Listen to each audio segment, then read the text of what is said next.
Guys, welcome to study with Pooja. जैसा कि आप लोग यहाँ पर पॉलिटी का अध्ययन कर रहे हैं, पॉलिटी में भी आपने डीप नॉलेज लेते जा रहे हैं, आप कंटिन्यू वो क्लासेस चलती रहेंगी। यहाँ पर हम लोग जितना ज़्यादा आप किसी चीज़ को पढ़ते हो उसके बाद क्वेश्चन सीरीज सॉल्व करना सबसे ज़्यादा इंपॉर्टेंट हो जाता है कि आप क्वेश्चन को कैसे पकड़ पाते हो, यानी क्वेश्चन का आंसर कैसे निकाल पाते हैं आप। तो ज़्यादा से ज़्यादा आप क्वेश्चन प्रैक्टिस करेंगे तो आपके लिए बेनिफिट होगा। अगर आप इस चैनल पर नए आए हैं तो सबसे पहले आप चैनल को सब्सक्राइब कर लें, बेल आइकन को प्रेस कर लें और आप अपने दिन के सिर्फ 20 से 25 मिनट इस सीरीज को दें, क्वेश्चन सीरीज को, और आप देखेंगे आप खुद अपना इम्प्रूवमेंट देखेंगे। तो यहाँ पर आप देखें क्वेश्चन सीरीज हम लोग स्टार्ट करते हैं। तो पहला क्वेश्चन यहाँ पर हम लोग देखते हैं भारत के संवैधानिक इतिहास का। तो हम लोग पहला क्वेश्चन यहाँ पर देखेंगे। पहला क्वेश्चन है, डॉक्टर BR अम्बेडकर और महात्मा गांधी के मध्य सन 1932 में हस्ताक्षरित पूना समझौता क्या था। जहाँ पर एक्सप्लेन करने वाली चीजें होंगी, मैं करती जाऊंगी साथ में। तो यहाँ पर पहला क्वेश्चन है, BR अम्बेडकर और महात्मा गांधी के मध्य 1932 में जो पूना समझौता हुआ उसके प्रावधान क्या थे। तो सबसे पहले आपको पता होना चाहिए कि पूना समझौता क्या था। तो पूना समझौता बेसिकली 1932 में जब द्वितीय गोलमेज सम्मेलन हुआ, द्वितीय गोलमेज सम्मेलन में डॉक्टर BR अम्बेडकर साहब ने दलितों के लिए एक अलग निर्वाचन व्यवस्था की प्रावधान रखा, यानी दलितों के लिए एक निर्वाचन व्यवस्था के लिए कि अलग इन्हें प्रतिनिधित्व दिया जाए, अलग निर्वाचन व्यवस्था का प्रावधान रखा। तो अलग निर्वाचन व्यवस्था की जो बात रखी उन्होंने 1932 द्वितीय गोलमेज सम्मेलन में डॉक्टर BR अम्बेडकर ने, इसका विरोध किया गांधी जी ने, और गांधी जी इससे बहुत हतप्रभ हुए, यानी बहुत व्यथित हुए कि अलग निर्वाचन से, यानी इसमें क्या हो जाएगा, इसमें दो यानी कांग्रेस नेताओं और दलितों के बीच जो है इसमें क्या हो जाएगा, इसमें एक तरह से भेदभाव बढ़ जाएगा। तो यहाँ पर गांधी जी इस चीज का विरोध करते हैं कि दलितों के लिए पृथक निर्वाचक की बात करने के लिए, इसका विरोध करने के लिए वो उस समय गांधी जी पूना में होते हैं। पूना की यरवदा जेल में ही वो अनशन प्रारंभ कर देते हैं इसके अगेंस्ट में। यानी एक तरफ डॉक्टर BR अम्बेडकर हैं जो दलितों के लिए बात कर रहे हैं कि दलितों के लिए अलग निर्वाचन की व्यवस्था की जाए, और दूसरी तरफ गांधी जी हैं जो इस चीज का विरोध कर रहे हैं कि दलित के लिए अलग निर्वाचन नहीं होना चाहिए। तो उस समय वो पूना की यरवदा जेल में थे और वहीं पर अनशन प्रारंभ कर देते हैं। फिर गांधी जी जो हैं वो ब्रिटिश प्रधानमंत्री उस समय रैमजे मैकडोनाल्ड होते हैं, रैमजे मैकडोनाल्ड को पत्र लिखते हैं कि आप इसमें कुछ संशोधन करें या कुछ प्रस्ताव। तो यहाँ पर रैमजे मैकडोनाल्ड जो होते हैं वो हैं रैमजे मैकडोनाल्ड अल्पसंख्यकों के प्रतिनिधित्व की एक घोषणा करते हैं। और इसमें समझौता क्या होता है, इसमें समझौता ये होता है कि पूना समझौता इसको इसलिए नाम दिया जाता है, इसमें गांधी जी कहते हैं आप अल्पसंख्यकों के लिए सीट भले ज़्यादा ले लें, लेकिन जैसे कि पहले सीट जो है अल्पसंख्यक के लिए 71 सीटें रिजर्व की गई थी, तो 71 सीट से आप सीट भले बढ़ा दें लेकिन पृथक निर्वाचन की व्यवस्था ना करें। तो यहाँ पर क्या हो जाता है कि अभी दलितों के पास 71 सीट थी, यहाँ पर पूना समझौता होने के बाद दलितों की सीट बढ़ाकर 147 कर दी जाती है, लेकिन पृथक निर्वाचन की बात को अस्वीकार कर दिया जाता है। यही हो जाता है पूना समझौता, यानी दोनों के मध्य BR अम्बेडकर और महात्मा गांधी के मध्य, या फिर कहते हैं कांग्रेस नेता और दलितों नेताओं के बीच जो समझौता हुआ उसे क्या कहा जाता है, पूना समझौता कहा जाता है। तो 1932 में जो हस्ताक्षरित पूना समझौता था उसमें क्या प्रावधान किया गया, तो इसका आंसर क्या हो जाना चाहिए, यानी इसका आंसर D। यहाँ पे आंसर क्या हो जाएगा कि हरिजनों के लिए आरक्षण सहित संयुक्त निर्वाचन क्षेत्र का, तो ये था पूना समझौते का प्रावधान। तो यहाँ पर D ऑप्शन सही हो जाता है। नेक्स्ट क्वेश्चन पर हम लोग चलते हैं। नेक्स्ट क्वेश्चन क्या है, सूरत विभाजन, यानी आपको यहाँ पर सूची 1 से सूची 2 को मिलान करना है। तो सबसे पहले आप जो फैक्ट पता है आपको उन चीज़ों को अलग कर लिया करें। सूरत विभाजन कब हुआ, 1907 में हुआ। सूरत विभाजन 1907 में हुआ। फिर आप देखेंगे कि सांप्रदायिक अधिनिर्णय, सर्वदलीय सम्मेलन, पूर्ण स्वराज का संकल्प। आप जानते हैं 1929 पूर्ण स्वराज का संकल्प, जिसके फलस्वरूप यानी लाहौर के रावी नदी के तट पर पूर्ण स्वराज के लिए पूर्ण स्वराज दिवस मनाया गया। आप देखेंगे तो इस वजह से क्या हुआ था, पूर्ण स्वराज संकल्प कब है, 1929 में लाहौर के रावी नदी तट पर। तो यहाँ पे पूर्ण स्वराज आप अलग कर ले 1929 और सूरत विभाजन 1907। यानी अगर आपको 2 फैक्ट भी पता है तो A के 4 के साथ और D के 1 के साथ चले जाएं। A के 4 यानी 2 और D के 1 यानी B। तो आप सिर्फ और सिर्फ 2 फैक्ट पता होने से आप आंसर तक पहुंच गए। लेकिन मैं यहाँ पर आपको बता दूं कि यहाँ पर बेसिकली B ऑप्शन सही हो जाता है। सूरत विभाजन कब हुआ, 1907 में हुआ। पूर्ण स्वराज का संकल्प 1929 में हुआ। फिर सांप्रदायिक अधिनिर्णय कब हुआ, तो एक तरह से 1932 में सांप्रदायिक को ही तो बात की जा रही है, यानी एक संप्रदाय एक वर्ग को अलग करने की जो पूना समझौता है वो एक तरह से संप्रदाय को ही तो डिफाइन कर रहा था। तो 1932 संप्रदाय यानी पूना समझौता जो हुआ वो एक तरह से 1932 वाला। तो यहाँ पर एक संप्रदाय को पृथक निर्वाचन की बात की जा रही है, यानी सांप्रदायिक अधिनिर्णय की बात की जा रही। तो 1932 हो गया। सूरत विभाजन 1907 हो गया। और फिर सर्वदलीय सम्मेलन जो है वो 1928 में। सर्वदलीय सम्मेलन कब है, तो 1928 में, और पूर्ण स्वराज 1929 में। ठीक है, नेक्स्ट हम लोग चलते हैं। और आप जानते हैं 1928 में सर्वदलीय सम्मेलन और 1927 में साइमन आयोग आया था। ठीक है, मैं कनेक्ट करते हुए कोशिश करूंगी। 1927 यानी आपने देख लिया साइमन आयोग आया, 1928 सर्वदलीय सम्मेलन हुआ, और 1928 के बाद यानी साइमन कमीशन के फिर उसके बाद आप देखते हैं कि जो सांप्रदायिक यानी गोलमेज सम्मेलन चल रहे हैं, और द्वितीय गोलमेज सम्मेलन में आपने द्वितीय गोलमेज सम्मेलन के बाद आपने पूना समझौता देखा, यानी 1932 का पूना समझौता हो गया। और पूना समझौता के बाद की क्या सिनेरियो बनेगा। नेक्स्ट आप देखिए क्वेश्चन, नेक्स्ट क्वेश्चन क्या है, किस अधिनियम द्वारा, मैं अभी कनेक्ट कर दूंगी पॉइंट, किस अधिनियम द्वारा भारत के गवर्नर जनरल को अध्यादेश जारी करने की शक्ति दी जाती है। किस अधिनियम द्वारा भारत के गवर्नर जनरल को, आप भारत का गवर्नर जनरल यानी बंगाल के गवर्नर को बंगाल का गवर्नर जनरल किस एक्ट के तहत कहा गया था, 1773 बंगाल के गवर्नर को बंगाल का गवर्नर जनरल कहा गया था। दूसरा फैक्ट क्या बनता था, 1833 यानी भारत के गवर्नर को भारत का गवर्नर जनरल कहा जाने लगा था। या दूसरा फैक्ट क्या बनता था, दूसरा फैक्ट जो है 1833 वाला, तो 1773 का क्या हो गया कि बंगाल के गवर्नर को बंगाल का गवर्नर जनरल कहा गया, और 1833 का क्या है कि बंगाल का गवर्नर जनरल को भारत का गवर्नर जनरल। आई थिंक आप फैक्ट समझ गए कि 1773 में बंगाल के गवर्नर को बंगाल का गवर्नर जनरल, अभी बंगाल का ही गवर्नर जनरल था, अब बंगाल के गवर्नर जनरल को भारत का गवर्नर जनरल किस एक्ट के थ्रू, 1833 के चार्टर अधिनियम के थ्रू। तो यहाँ पर क्या बात की जा रही है कि भारत के गवर्नर जनरल को अध्यादेश जारी करने की शक्ति किस एक्ट के थ्रू देंगे, तो भारत के गवर्नर जनरल को अध्यादेश जारी करने की शक्ति 1861 भारतीय परिषद अधिनियम 1861 के थ्रू दी गई। नेक्स्ट क्वेश्चन पर चलते हैं हम लोग। आपको एक्सप्लेन देखना, आप पीछे पॉलिटी के सेशन पढ़े हैं, वहाँ पर आप देख सकते हैं, बाकी मैं कनेक्ट करूँगी पॉइंट को। फिर यहाँ पर आप देखें कि सूची 1 को सूची 2 से सम्मिलित कीजिए। अगस्त प्रस्ताव, यहाँ पर आप देखेंगे अगस्त की घोषणा किसी ने की, अगस्त प्रस्ताव कौन लाया, अगस्त संकल्प या प्रत्यक्ष कार्रवाई दिवस। तो बेसिकली मैं बता दूं अगस्त घोषणा क्या थी, तो अगस्त जो घोषणा थी, आप जानते हैं अगस्त प्रस्ताव 1940 किस लिए फेमस हुआ, तो अगस्त प्रस्ताव जो है, यानी अगस्त प्रस्ताव को लिन-लिथगो प्रस्ताव भी कहते हैं, यानी अगस्त प्रस्ताव को क्या कहते हैं, लिन-लिथगो प्रस्ताव। अगस्त प्रस्ताव को लिन-लिथगो प्रस्ताव भी कहते हैं। क्यों अगस्त प्रस्ताव, यानी अगस्त में ये प्रस्ताव आया इसलिए अगस्त प्रस्ताव कहते हैं। लिन-लिथगो क्यों कहते हैं, उस समय भारत के जो वायसराय थे, उस समय भारत के वायसराय लिन-लिथगो थे, इस वजह से अगस्त प्रस्ताव को लिन-लिथगो प्रस्ताव भी कहते हैं। बेसिकली उस समय 1940, क्योंकि आप देखते हैं 1939 से 1945 का दौर द्वितीय विश्व युद्ध चल रहा था, और 1940 में अगस्त प्रस्ताव आता। तो इसका क्या रीजन है, ये दोनों कनेक्टिंग पॉइंट क्या है, तो 1939 1945 द्वितीय विश्व युद्ध चल रहा था, उस समय अगस्त प्रस्ताव यानी भारत के वायसराय लॉर्ड लिन-लिथगो थे। और यहाँ पर द्वितीय विश्व युद्ध में क्या हुआ, जर्मनी का पोलैंड पर आक्रमण हो जाता है, और जर्मनी का द्वितीय विश्व युद्ध क्या था कि तत्कालिक कारण क्या था द्वितीय विश्व युद्ध का, कि जर्मनी का पोलैंड पर आक्रमण हो जाता है, पोलैंड का आक्रमण हो जाता है। और जो ब्रिटेन हमारे यहाँ शासन कर रहा है, यानी ब्रिटेन जो है वो पोलैंड का साथ देने की बात करता है, यानी कहता है कि पोलैंड के पक्ष में कौन है, ब्रिटेन है।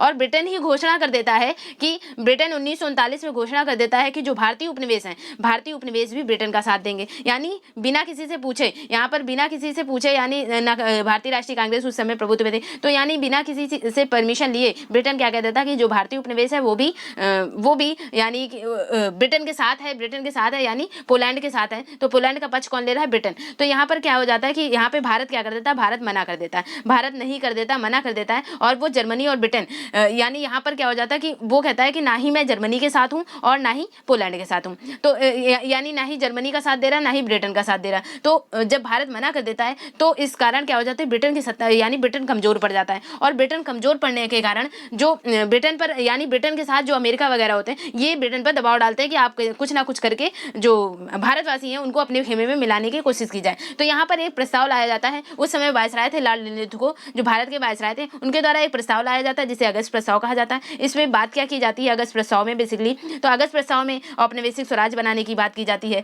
और वायसराय की कार्यकारिणी परिषद में भारतीयों की संख्या बढ़ाने की, यानी जो फैक्ट दिए जाते हैं कि भारतीयों की संख्या जो है वायसराय की कार्यकारिणी परिषद में भारतीयों की संख्या बढ़ा दी जाएगी, संविधान सभा का गठन कर दिया जाएगा, संविधान सभा का गठन वो भी भारतीयों के द्वारा किया जाएगा, युद्ध सलाहकार परिषद जो होंगे वो भारतीय होंगे, अल्पसंख्यकों की रक्षा की जाएगी। तो यहाँ पर जब ये बात कहते हैं कि संविधान सभा का गठन जो भारतीयों द्वारा होगा, तो यहाँ पर जो मुस्लिम कम्युनिटी है, तो मुस्लिम जो है वो विरोध करती है और कांग्रेस भी विरोध करती है। यानी यहाँ से अगस्त प्रस्ताव असफल होगा। तो असफल क्यों हो जाता? क्योंकि कांग्रेस विरोध करती है कि आप हमें डोमिनियन स्टेट बनाने का, यानी 1940 में भी आप हमें उपनिवेशिक राज्य बनाने की बात कह रहे हैं और हम पूर्ण स्वराज की मांग चाह रहे हैं, हम पूर्ण स्वराज चाह रहे हैं। तो आप क्या कह रहे हैं कि उपनिवेश की बात कर रहे हैं, डोमिनियन स्टेट बनाने की बात कर रहे हैं। तो यहाँ पर कांग्रेस प्रस्ताव असफल हो जाता है, यानी कांग्रेस इसका विरोध कर देती है। अगस्त प्रस्ताव असफल हो जाता है, यहाँ पर कांग्रेस इसका विरोध करती है। और मुस्लिम क्यों विरोध करती है? मुस्लिम क्या कहती है? मुस्लिम कम्युनिटी था कि मुस्लिम था कि हमें इससे अलग निर्वाचन दिया जाए। तो यहाँ पे दोनों विरोध करते थे, यानी कांग्रेस और मुस्लिम द्वारा अगस्त प्रस्ताव का विरोध कर दिया जाता है। तो यहाँ पर आप देखेंगे, बेसिकली आप समझ गए अगस्त प्रस्ताव क्या था। तो अगस्त की घोषणा और अगस्त प्रस्ताव, अगस्त संकल्प और प्रत्यक्ष कार्रवाई दिवस। तो आप देखेंगे जो अगस्त की घोषणा थी, तो अगस्त की घोषणा किसने की? यहाँ पर आप देखेंगे अगस्त की घोषणा जो है लॉर्ड मांटेग्यू ने की। और प्रस्ताव कौन लाया? अगस्त प्रस्ताव कौन लाया? तो अगस्त प्रस्ताव जो लाया वो लॉर्ड लिंलिथगो थे। अगस्त का संकल्प किसने लिया? महात्मा गांधी ने। संकल्प यानी वो महात्मा गांधी जो थे वो अगस्त प्रस्ताव के लिए, यानी अगस्त प्रस्ताव जब असफल हो जाता है 1940 में, आप देख रहे हैं अगस्त प्रस्ताव आ रहा है। 1940 में अगस्त प्रस्ताव आने के बाद की कंडीशन क्या होती है भारत में? फिर उसके बाद उस समय भारत में क्या सिचुएशन थी कि 1940 अगस्त प्रस्ताव असफल हुआ। जब अगस्त प्रस्ताव यानी अगस्त प्रस्ताव का विरोध करने के लिए और युद्ध को अपने से अलग रखने के लिए महात्मा गांधी जी यहाँ पर व्यक्तिगत सत्याग्रह करते हैं। यानी आपसे पूछा जाएगा कि व्यक्तिगत सत्याग्रह, तो व्यक्तिगत सत्याग्रह महात्मा गांधी जी स्टार्ट करते हैं। और प्रथम सत्याग्रही कौन थे? तो आचार्य विनोबा भावे थे, जिन्हें व्यक्तिगत सत्याग्रह को दिल्ली चलो आंदोलन भी कहा जाता है। यानी दिल्ली चलो आंदोलन 1940 की घटना। फिर उसके बाद 1942 यानी अगस्त प्रस्ताव असफल हुआ और व्यक्तिगत सत्याग्रह वगैरह स्टार्ट हो जाता है। तो यहाँ पर अंग्रेज जो है वो फिर से कुछ लालच देने के लिए क्रिप्स प्रस्ताव लाते हैं 1942।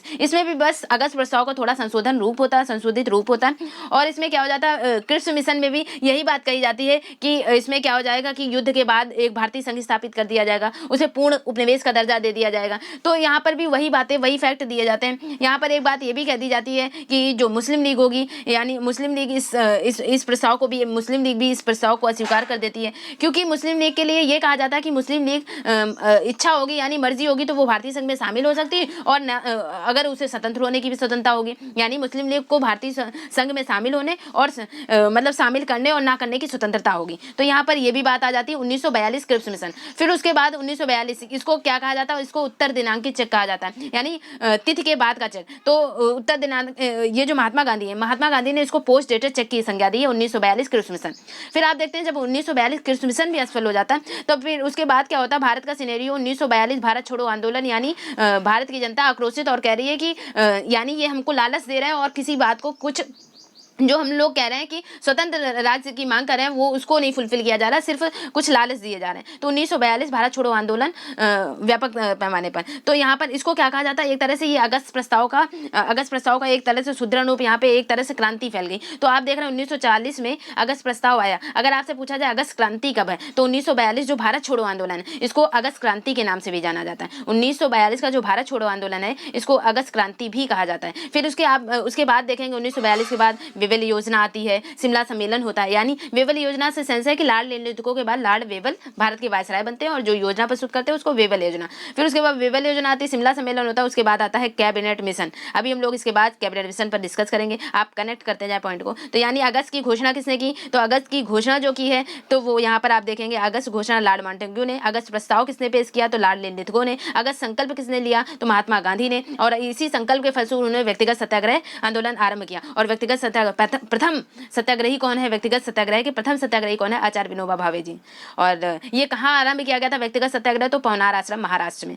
तो यहाँ पर इसको दिल्ली चलो आंदोलन क्यों कहा जाता है? यहाँ पर सब लोग यानी महाराष्ट्र में आरंभ किया गया था, इस वजह से उसको दिल्ली चलो आंदोलन भी कहा जाता है। इसको दिल्ली चलो, इस आंदोलन को दिल्ली चलो आंदोलन कहा जाता है। इसमें जो आचार्य विनोबा भावे और दूसरे सत्याग्रही जवाहरलाल नेहरू थे, और इसे नाम दिया गया, एक उपनाम की दिल्ली चलो आंदोलन कहा गया। कांग्रेस संकल्प महात्मा गांधी और प्रत्यक्ष कार्यवाही दिवस यानी प्रत्यक्ष कार्यवाही मोहम्मद अली जिन्ना। तो आप देखेंगे, आप मैच करेंगे तो इसमें फर्स्ट ऑप्शन राइट हो जाएगा। फर्स्ट ऑप्शन क्या है? अगस्त घोषणा लॉर्ड मांटेग्यू, अगस्त प्रस्ताव जो है, अगस्त प्रस्ताव लॉर्ड लिंलिथगो, अगस्त संकल्प महात्मा गांधी, प्रत्यक्ष कार्यवाही, और डी का 3। फिर नेक्स्ट आप देखेंगे रेगुलेटिंग एक्ट कब पारित किया गया, तो 1773 रेगुलेटिंग एक्ट। नेक्स्ट क्वेश्चन देखेंगे भारत के गवर्नर जनरल को किस एक्ट के द्वारा अपनी समिति के निर्णय को अस्वीकार करने का अधिकार दिया गया।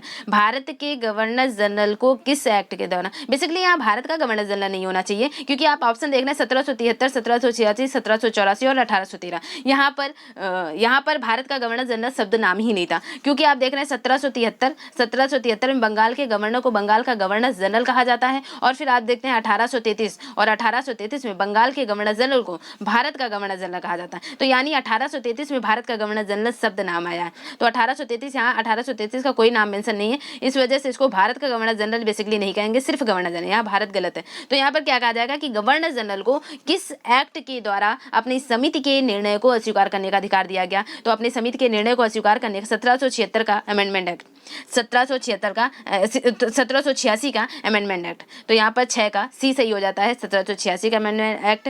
फिर नेक्स्ट क्वेश्चन है महारानी विक्टोरिया को भारत की सम्राज्ञी नियुक्त किया। तो महारानी विक्टोरिया भारत की सम्राज्ञी कब नियुक्त होंगी, तो आप जानते हैं कि महारानी विक्टोरिया जो थी यानी 1858 में ब्रिटिश कंपनी का शासन समाप्त होता है और ब्रिटिश क्राउन जो है सीधे शासन जो है अपने हाथों में ले लेता है। तो यहाँ पर आंसर क्या होना चाहिए, 1858, यानी 7 का आंसर डी होना चाहिए, 1858। फिर नेक्स्ट क्वेश्चन आप देखेंगे, नेक्स्ट क्वेश्चन क्या है, नेक्स्ट क्वेश्चन सम्राज्ञी विक्टोरिया 1858 की घोषणा में भारतीयों को बहुत सी चीजें दिए जाने का आश्वासन किया गया। निम्न आश्वासनों में से कौन सा ब्रिटिश शासन ने पूरा किया। तो निम्न में से कौन सा आश्वासन जो है ब्रिटिश शासन ने पूरा किया। तो यहाँ पर आप ऑप्शन देखेंगे, यहाँ पर ऑप्शन है रियासतों को हड़पने की नीति समाप्त कर दी जाएगी, देसी रजवाड़ों की यथास्थिति बनाए रखी। तो आप देखते हैं कौन सी नीति फॉलो की गई, यानी कौन सी नीति बनाए रखी गई, तो देसी रजवाड़ों की यथास्थिति बनाए रहे। आप देखते हैं प्रीवी काउंसिल जो स्टेट थे वो स्वतंत्रता के समय यानी जब भारत विभाजन हो रहा था उस समय भी आपने देखा कि जो देसी रियासतें थे उन पे कुछ आधिपत्य, कुछ ब्रिटिश गवर्नमेंट के शासन में, जो ब्रिटिश जिस पर ब्रिटिश का आधिपत्य था। यानी भारत का सिनेरियो क्या था, लास्ट में आप देखेंगे जब स्वतंत्रता के बाद, तो स्वतंत्रता के समय, तो उस समय भारत का सिनेरियो क्या था कि देसी रियासतें बची हुई थी और देसी रियासतों को विलय करने का श्रेय सरदार वल्लभ भाई पटेल जी को जाता है। तो आप देखते हैं कि देसी रियासतें थी और ब्रिटिश के अधीन शासन था, तो देसी रजवाड़ों की यथास्थिति बनाए रखी गई है बाद तक की। तो ये यहाँ पर सही हो जाता है, बी ऑप्शन। नेक्स्ट क्वेश्चन है मार्ले मिंटो सुधार का उद्देश्य क्या था। तो मार्ले मिंटो और मॉन्टेग्यू चेम्सफोर्ड सुधार अधिनियम। तो मार्ले मिंटो कब था, 1909, और मॉन्टेग्यू चेम्सफोर्ड सुधार अधिनियम 1919। मॉन्टेग्यू की सबसे फेमस बात क्या होती है, 1919 प्रांतों में द्वैध शासन स्टार्ट कर दिया जाता है। और मार्ले मिंटो की सबसे फेमस बात क्या होती है, 1909, और यहाँ पर जो है 1909 यानी 1905 बंगाल विभाजन होता है, और 1905 बंगाल विभाजन के बाद 1909 मार्ले मिंटो सुधार आता है।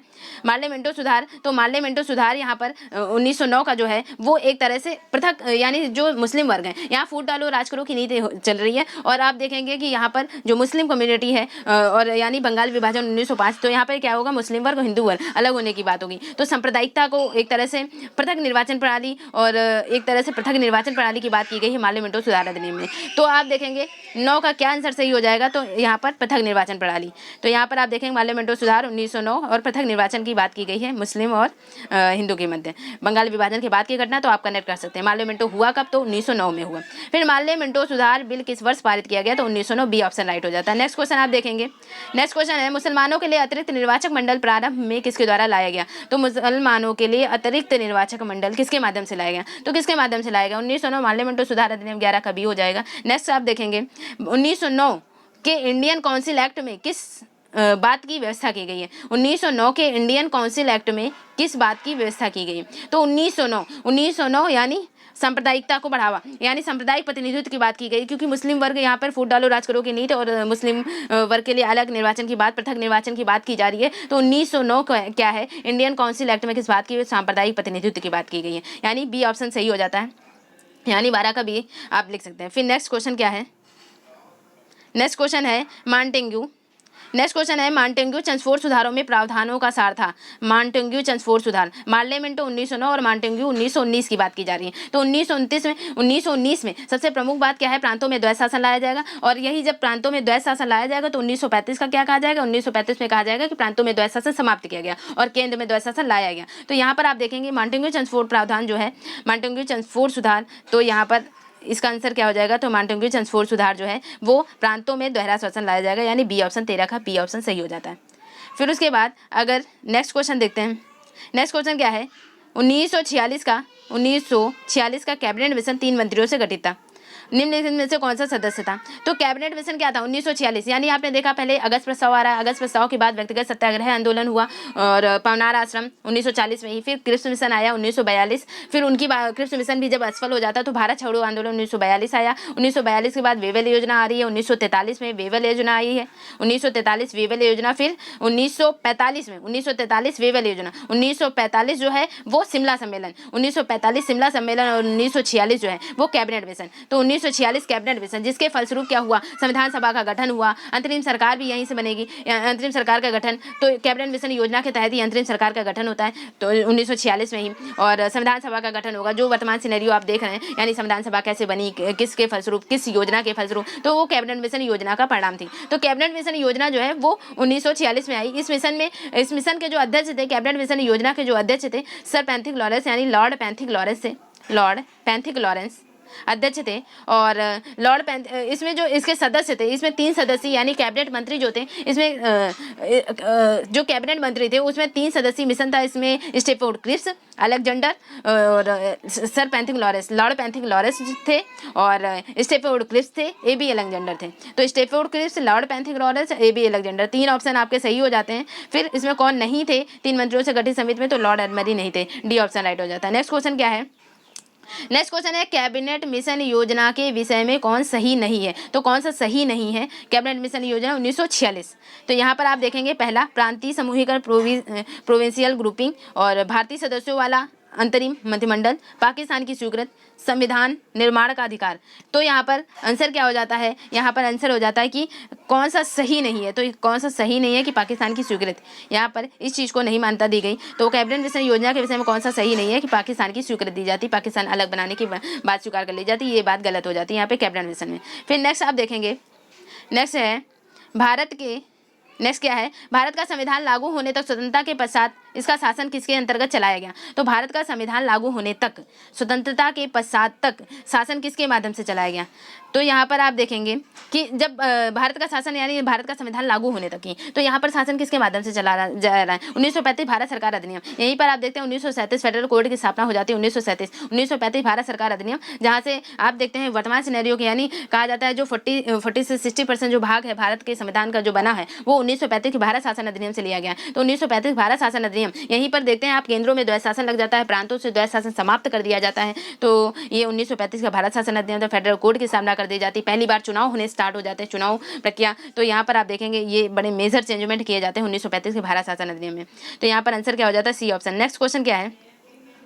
नेक्स्ट क्वेश्चन है भारतीयों को वर्ष 1947 में सार्वभौम सत्ता सौंपने की योजना निम्नलिखित में से किस नाम से जानी जाती है? 1947 में सार्वभौम सत्ता सौंपने की योजना किस नाम से जानी जाती है? तो लास्ट में कौन बचा था? यानी लॉर्ड माउंट, अंतरिम सरकार का गठन हो जाता है। उसके बाद जो है यानी कहा जाता है स्वतंत्र भारत के प्रथम जो है यहाँ पर जो गवर्नर जनरल जो बनाए जाते हैं, यानी जो यहाँ से क्या हो जाता है, यहाँ से जो लास्ट में बचते हैं माउंटबेटन योजना कहा जाता है जिन्हें। तो लॉर्ड माउंटबेटन योजना 1947 में सार्वभौम सत्ता संपन्न, 1947 में लॉर्ड माउंटबेटन वायसराय थे उस समय। तो लॉर्ड माउंटबेटन जो 1947 को वायसराय लॉर्ड माउंटबेटन ने विभाजन की योजना दी और जिसे क्या कहा गया था? जिसे माउंटबेटन योजना कहा गया। माउंटबेटन योजना किसको? 1947 की। वायसराय कौन है? Lord Mountbatten. तो इसे शहर से स्वीकार कर लिया था कांग्रेस और मुस्लिम लीग ने स्वीकार कर लिया और भारतीय स्वतंत्रता अधिनियम उस समय फिर 1947 बनकर लागू हो जाता है। 1947 भारतीय स्वतंत्रता अधिनियम आ जाता है। तो आप देखेंगे कि भारतीयों को वर्ष 1947 में सार्वभौम सत्ता सौंपने की योजना इनमें से किस नाम से जानी जाती है? तो माउंटबेटन योजना। 17 का सी आंसर सही हो जाता है। नेक्स्ट क्वेश्चन,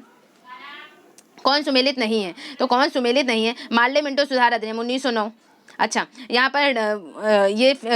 पर इससे फैक्ट से मिलाना है। तो मार्ले मिंटो सुधार 1909। तो यहाँ पर आप देखते हैं मुस्लिम और हिंदू वर्ग को विभाजित करने की बात, यानी सांप्रदायिकता के आधार पर विभाजन हो रहा। तो सांप्रदायिक प्रतिनिधित्व ये सही हो जाता। 1935 भारत शासन अधिनियम, स्वतंत्रता स्वशासन की बात की गई है, ठीक है। फिर नेक्स्ट क्या हो जाता है? कैबिनेट मिशन 1946 और संविधान सभा का गठन कैबिनेट मिशन योजना के थ्रू ही होता है। फिर आप देखते हैं साइमन कमीशन। साइमन कमीशन आया 1927 में। फिर आप देखेंगे साइमन कमीशन 1927 और भारत विभाजन की बात की गई, ये बात गलत हो जाती है, यानी इसका आंसर क्या हो जाएगा? कौन सुमेलित नहीं है? तो डी ऑप्शन। नेक्स्ट क्वेश्चन पर हम लोग देखते हैं।